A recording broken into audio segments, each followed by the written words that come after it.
ಈ ಒಂದು honey trap ಬದಲಾಗಿ ಆ ಸಂದರ್ಭದಲ್ಲೂ ಅವ್ರು ಕೊನೆಗೆ ಬಂದ ನಮ್ಮಲ್ಲೇ ಅದು ಇಲ್ಲ ಇದು ಇಲ್ಲ CCTV ಇಲ್ಲ ಎಲ್ಲ ಹೋಗಿ ಅಂತೇಳಿ ಉಳ್ಕೊಂಡು ಹೋಗಿಬಿಟ್ರು. ಆರೋಪ ಮಾಡೋದು ಭಾಳ ಸುಲಭ, ಅದನ್ನು ಏನಪ್ಪ ಅಂದರೆ ಪ್ರೂವ್ ಮಾಡೋದು ಅಷ್ಟೇ ಕಷ್ಟದ ಕೆಲಸ. ಹೀಗಾಗಿ ಪಾಪ KN ರಾಜಣ್ಣವರು ಆ ಸಂದರ್ಭದಲ್ಲೇ ಸ್ವಲ್ಪ ಹಿನ್ನಡೆ ಅನುಭವಿಸಿದರು ಅನ್ನೋದು ಅಷ್ಟೇ ಸತ್ಯ. ಅದೇನಿರಲಿ, KN ರಾಜಣ್ಣರ ಮಾತಿನ ಪ್ರಕಾರ ಕ್ರಾಂತಿ ಅಂದರೆ ಮುಖ್ಯಮಂತ್ರಿ ಬದಲಾವಣೆ.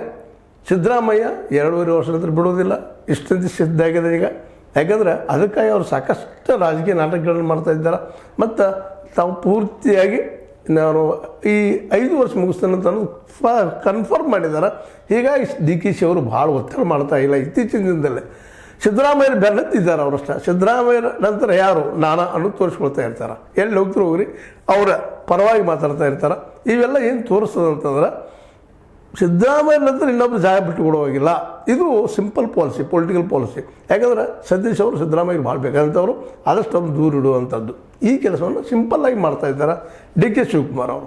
ಆದರೆ ಅದೇ ಕಾಲಕ್ಕೆ KN ರಾಜನ್ ಆಗಿರ್ಬೋದು ಅಥವಾ ನಮ್ಮ ಸತೀಶ್ ಅವರಾಗಿರ್ಬೋದು, ಪರಮೇಶ್ವರ್ ಅವರಂತೆ ನೋಡೋಣ ಏನಾದರೂ ಈ ಸದ್ದ ಪರಿವರ್ತನೆ ಆಗೋದು ನನಗೆ ಅವಕಾಶ ಅನ್ನೋದು ಪರಮೇಶ್ವರ್ ಅವ್ರ ತರ್ಕ.